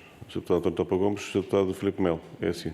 E o Sr. Deputado Jorge Salgueiro Mendes. Quem iniciará? O Sr. Deputado Jorge Salgueiro Mendes. 2 minutos, por favor. Muito obrigado, Sr. Presidente. Sra. Engenheira, já hoje foi aqui referido o conjunto de queixas em relação à qualidade de serviço prestado pela CP. Realmente as greves, a suspensão de comboios, os atrasos, as imensas paragens ao longo de algumas viagens, em especial derivadas de obras, mas não só, tem originado, por exemplo, no corredor entre Lisboa-Porto, Porto-Lisboa, hoje temos um grande corredor bus de expressos, não é? Aquilo há expressos todo dia, para cima e para baixo, em grande concorrência à CP, no preço, mas também na qualidade da viagem. E realmente isto é o oposto daquilo que os senhores defendem, nós também, a descarbonização. Portanto, mais autocarros, menos descarbonização. A CP tem um contrato de concessão, nós continuamos a não conhecer os indicadores de desempenho a que a CP está obrigada no âmbito da concessão. Eu creio que no último encontro de reguladores essa questão foi levantada, por que motivo é que as cláusulas em relação aos indicadores de desempenho fazem parte de um anexo confidencial. A segunda questão em relação à CP, se a qualidade do serviço é má ou há críticas, pode ser um setor apetecível à entrada de novos concorrentes. Nós temos um grande concorrente público, que é histórico, não é? Por si não invalida a entrada de concorrentes, mas não é fácil, pelos requisitos técnicos, legais e técnicos, a entrada de operadores privados novos no setor. Eu sei que tem havido, sobretudo na comunicação social, algumas notícias que há interessados, nomeadamente no norte de Portugal, entre o Porto e a Galiza, da Arriva, da Írio, da Renfe, e operar comboios na Corunha, Vigo, Porto, vir até Lisboa, mas eu creio que não passam só de notícias. Nunca chegaram a solicitar parecer à AMT e gostava de que me informasse se alguma dessas empresas alguma vez solicitou parecer. Sei que a B-Rail pediu um parecer. Em janeiro, o parecer da AMT foi desfavorável, no sentido de, neste momento, não há condições de linha, digamos assim, para se montar uma nova operação de cima do que existe. E, portanto, só a partir de 2029 é que podemos equacionar essa possibilidade. E a questão que colocava é uma questão só legal ou nós, neste momento, tecnicamente, até 2030, não temos espaço para a entrada de novos operadores a utilizar as linhas existentes? Muito obrigado. Muito obrigado, Sr. Deputado Jorge Salgueiro Mendes. Sr. Deputado Filipe Melo, tem 2 minutos. Muito obrigado, Sr. Presidente. Sra. Engenheira Ana Paula Vitorino, eu entendo que a Sra. Engenheira não pode levar a mal as questões que eu faço, até porque, como diz, e bem, o IMT tem uma rúbrica do Orçamento de Estado, a AMT é das taxas e das contribuições que nós pagamos. E se nós pagamos, se nos vão, desculpa a expressão, ao bolso, nós temos o direito de saber como é aplicado o que nos tiram. Porque se eu vou levar o meu carro à inspeção automóvel, uma parte do que eu pago com o meu dinheiro vai para vocês. Se eu ando na autoestrada, uma parte do que eu pago vai para vocês. Portanto, se vocês são um organismo nacional, nós temos o direito e o dever de questionar. Pronto. e a Sra. Engenheira dizer que não sabe o custo de uma operação, de uma deslocação a Moçambique, que teve um custo avultado, devia saber. Isso é o primeiro ponto. Relativamente ao concurso, a Sra. Engenheira, se também não sabe, talvez a informação que nós tenhamos possa ajudar a Sra. Engenheira, que certamente quer esclarecer de forma cabal, presumo eu, e acredito que sim, o que se passou no concurso para recrutamento de um técnico de comunicação e o porquê de haver tantas queixas a este concurso. Uma formal. A Sra. Engenheira sabe que nós recebemos aqui na Assembleia, pelo e-mail geral, bastantes reclamações que dizem respeito a um nome que eventualmente terá ficado muito bem posicionado com um currículo e competências que estavam delineadas no concurso, inferiores aos restantes. Pessoa essa que já teve uma avença com a AMT, pessoa essa que já foi colaborador do gabinete do anterior Ministro da Administração Interna e que estaria à frente, ou que estará à frente, de pessoas com as skills consideradas mais adequadas para a função. Mas sobre isso, nós naturalmente damos o benefício da dúvida, vamos esperar que o concurso feche e ver naturalmente quem são os selecionados. Muito obrigado. Muito obrigado, Sr. Deputado Filipe Melo. Para uma última intervenção nesta audição, o Sr. Deputado António Topa Gomes tem 2 minutos. Muito obrigado, Sr. Presidente. Sra. Engenheira, um dos objetivos estratégicos para este ano é apresentar uma proposta legislativa de alteração ao regime jurídico de operação portuária e, digamos, o que pretendem, e bem, é criar condições favoráveis ao investimento, reduzindo os custos de contexto, potenciando a contribuição da logística e internalizando um novo ambiente de relação económica. Sobre este aspecto estamos de acordo e estamos também conscientes que este é um assunto com uma premência elevada. De ser só 2 ou 3 considerações relativamente a este aspecto, antes de formular a pergunta, e a primeira consideração é esta. Particularmente nos portos do Norte, tem havido um decréscimo e uma perda de competitividade relativamente aos portos da Galiza. Eu diria que o total de mercadorias movimentadas nos portos da Galiza é hoje quase o dobro já dos portos do Norte e em 2021 o número que temos são 35 milhões de toneladas para 21 milhões de toneladas, portanto 1,70 e pouco, feitas as contas de cabeça, se me permite. Mas o Porto de Leixões perdeu a liderança dos portos do Norte que tinha até 2021. Portanto, isto será um primeiro sinal que alguma coisa não estará a correr bem. Esperemos que não seja a célebre guerra das bananas que tanto se fala, mas esperemos que não seja esse. Um outro aspecto que ouvimos aqui numa audiência há relativamente pouco tempo, o Porto de Leixões, e eles queixam-se muito de um aspecto que é as condições de concessão.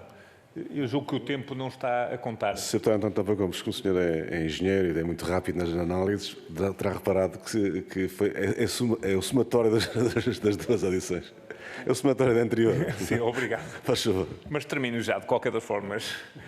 E, portanto, uma das condições tinha a ver com as condições de condução, nomeadamente os prazos, ou seja, o que diziam os administradores do Porto de Leixões era que era praticamente impossível convencer alguém a investir e a tornar os portos de Portugal competitivos com os prazos de concessão em Portugal que tínhamos. A outra questão é que nós sabemos que as taxas, houve uma atualização do tarifário este ano, com parecer positivo da AMT, de 5,9% e, portanto, perguntamos se isto não pode ser também condição para, de facto, termos essa diminuição de procura aparente. E, portanto, a pergunta de um modo simplificado é, no âmbito deste objetivo ambicioso e importante, em que medida é que estes aspectos estão a ser tidos em consideração? Isso nos pode desvendar algumas das linhas estratégicas do que estão a pensar. Muito obrigado. Muito obrigado, Sr. Deputado António Topa Gomes. Teve o tempo todo necessário para as questões colocadas, que não havia aqui nenhuma questão, mas foi acumulado. Eu realmente foi lapso meu e peço desculpa, mas quando é assim é acumulado, não é? É só somar, é só dividir por 2 no final. Sr. Engenheiro Paulo Vitorino tem então as últimas questões que foram colocadas para uma última intervenção, mas antes mesmo de terminar, faria no fim, mas a referência que fez aqui ao conjunto de questões colocadas pela AMT, acho que é muito relevante o envio para a Comissão de Economia, que depois será distribuído por todos os senhores deputados e pela importância que tem também poderem analisar e avaliar se faz sentido introduzir alguma alteração legislativa, se for o caso, e acho que a AMT muitas vezes envia para a Comissão, que eu agradeço também, mas garanto-lhe que chegará a todos os senhores deputados, todos os parlamentares, porque a importância é nós avaliarmos os problemas para que possam ser resolvidos. Dou-lhe a palavra de imediato, faz favor, então. Muito obrigada, Sr. Presidente, e muito obrigada, Srs. Deputados. Eu só não deixo já isto, está aqui riscado. Parece-me feio. Sim, poderá enviar depois. Envio depois. Bom, mas, aliás, o Sr. Presidente sabe que sempre que a Comissão Parlamentar nos pediu parecer sobre alguma coisa, nós temos dado com toda a celeridade possível e fazemos questão que sejam notas e pareceres muito aprofundados. E temos todo o gosto em colaborar com a Comissão Parlamentar, que no fundo é o nosso interlocutor, quer dizer, a quem nós prestamos contas e, portanto, há aqui uma matéria que vem explícita dos nossos estatutos, que é nós podemos fazer propostas diretamente. Nós não temos tutela, como se sabe, mas podemos fazer propostas, podemos e devemos fazer propostas, quer à Assembleia da República, quer ao Governo, em funções. Portanto, nós falo-emos, aliás, os trabalhos que estamos agora a desenvolver, vai-me dar mais 2 minutinhos, não vai? Há aqui um que me parece extremamente importante, que é um estudo sobre quais são os indicadores que devemos aplicar para avaliar a bondade de uma determinada política pública. Isto é, dizer que se vão investir X milhões numa determinada coisa, só por si não é nada. Não é nada. É quais são, como é que nós devemos avaliar esse investimento? Qual é o benefício que traz? Quais são se esse montante fosse investido noutra infraestrutura, seria melhor ou seria pior? Ou seja, nós estamos neste momento a fazer e aliás a pedir muita celeridade lá dentro de casa, porque acho que é extremamente importante. Nós temos a capacidade de dizer, não é só melhorar a linha do Norte, é melhorar onde e como. E quais são as vantagens? Qual é a redução de tempos que vai existir? Qual é a capacidade de transporte? Nós, como regulador, temos que conseguir contribuir para os decisores políticos. E os decisores políticos é o Governo da República, para além da Assembleia da República, que está no topo, é o Governo da República, são os governos regionais, são as autarquias.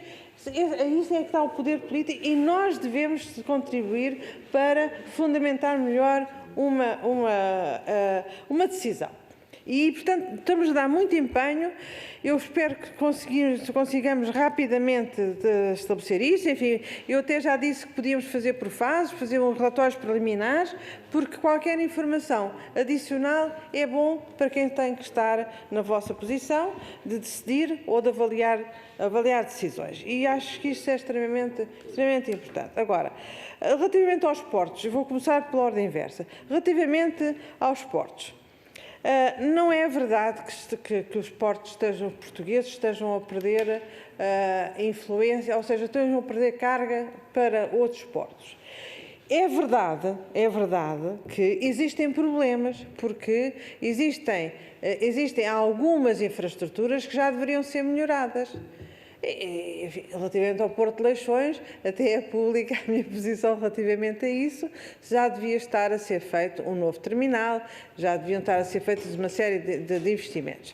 Agora, focou uma questão que também me parece importante e que tem a ver exatamente com aquilo que foram as nossas propostas de alteração legislativa para o regime de concessões e licenças portuárias. Nós entendemos que não deve haver uma regra igual para toda e qualquer concessão portuária. Uma das propostas que nós fizemos foi que o prazo da concessão, evidentemente com o limite imposto pela Lei da Água, trata-se de domínio público de jurisdição portuária, mas também do regime hídrico, tem um regime hídrico e, portanto, não deve ultrapassar os 75 anos da Lei da Água. Mas, com esse limite, o prazo da concessão deve ser o equivalente para amortizar, o prazo necessário para amortizar os capitais investidos. E pode ser 5 anos. Pode ser 5 anos. Se a única coisa que for necessário investir for na compra de uma grua, não é? Pode ser 5 anos, mas se tiver que ser 40 ou 50, terá que ser 40 ou 50, porque estamos aqui a avaliar um investimento público que é necessário. Se não for necessário, acabou a conversa, nem é preciso concessão. Mas se for necessário, e se forem necessários aqueles investimentos, temos que ter um período suficientemente alargado para amortizar esses investimentos. É claro que também se podia fazer de outra maneira. Podia-se dizer assim, bom, existe um estabelecimento da concessão e em função e que num concurso seguinte que o investidor tem que ser ressarcido daquela parte que não amortizou. É outro conceito. Mas nós entendemos que se for para manter os conceitos que existem na Europa, que é concessão, investimentos e período para amortização, devemos ter, de facto, o período necessário para a amortização.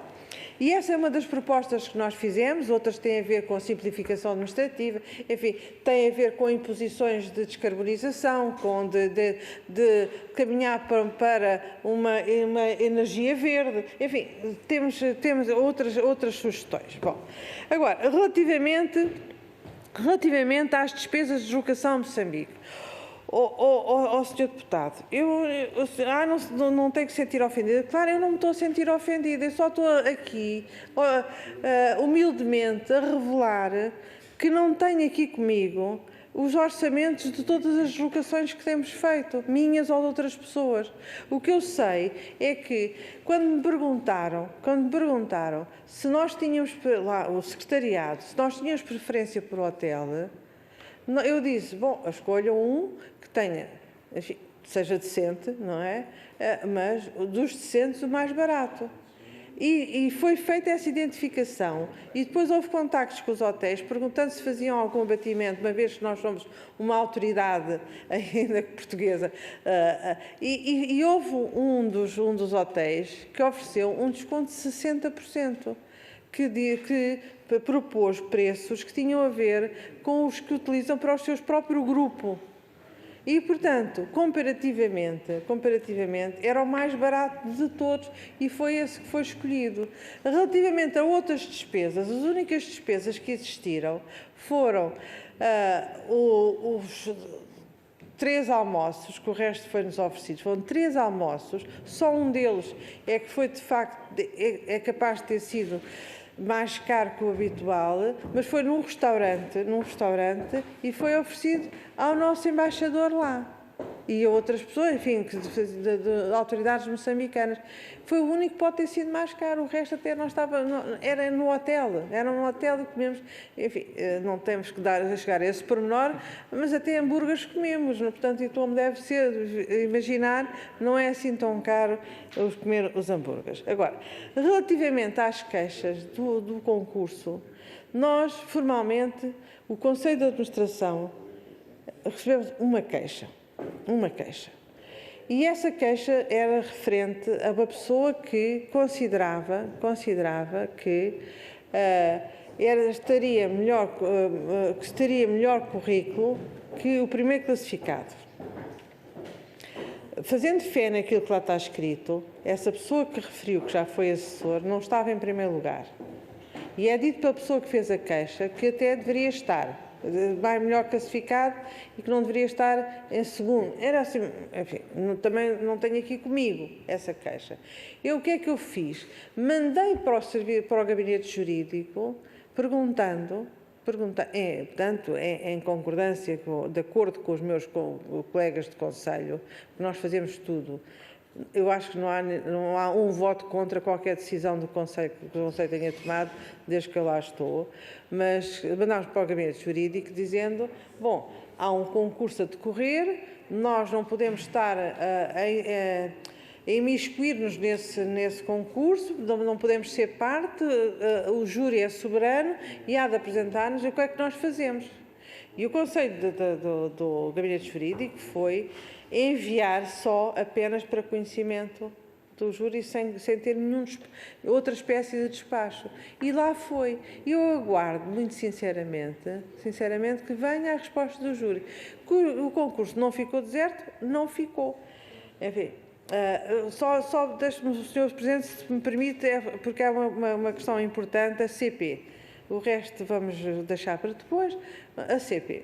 É assim. As cláusulas de desempenho foram consideradas pela CP matéria comercial, de concorrência. Portanto, podia pôr em causa a sua posição que desse à concorrência. Precisamente porque existem outros candidatos. É assim.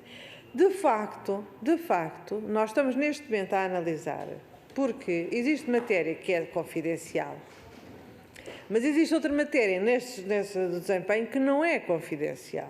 E por isso aquilo que nós vamos determinar é que, no limite, não sei ainda detalhar o quê, mas que vamos determinar é que, mesmo nas cláusulas, a parte confidencial, põe-se acima tapam-se.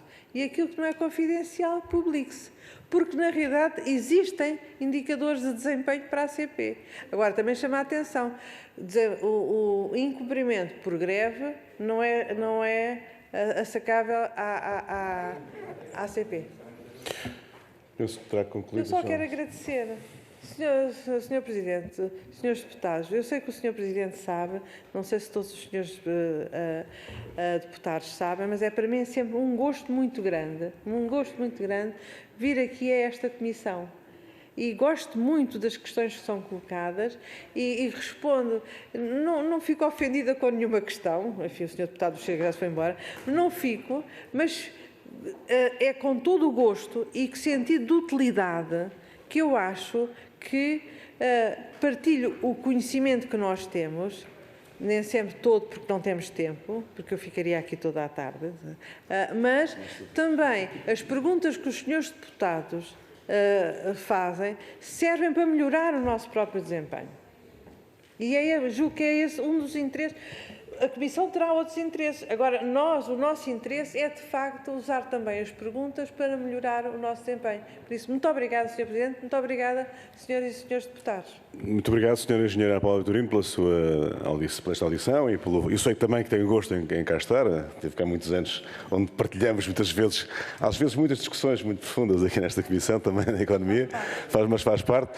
Mas quero agradecer-lhe, mas há uma questão que eu há um bocado referi e agora eu gostaria de reiterar, eu gostaria de reafirmar a importância que tem das questões colocadas no âmbito dos âmbitos que acompanham. Falou no caso da TVD, sejam quais forem, que é importante que venham para a Comissão, quando puderem, por e-mail, para não ver aqui, por via digital, e farei chegar a todos os seus deputados, porque é importante que o trabalho seja desenvolvido com informação de quem conhece as áreas e de quem tem essa obrigação também, não é só conhecer, é obrigação, como autoridade da mobilidade de transportes, de acompanhar uma área tão sensível para o nosso funcionamento como país. E, portanto, eu quero agradecer-lhe e desejar-lhe um belíssimo trabalho. Quanto melhor for o trabalho da AMT, melhor para todos os portugueses, melhor para nós, e desejo-vos mesmo, em nome da Comissão também, em meu nome pessoal, um bom trabalho. Obrigado.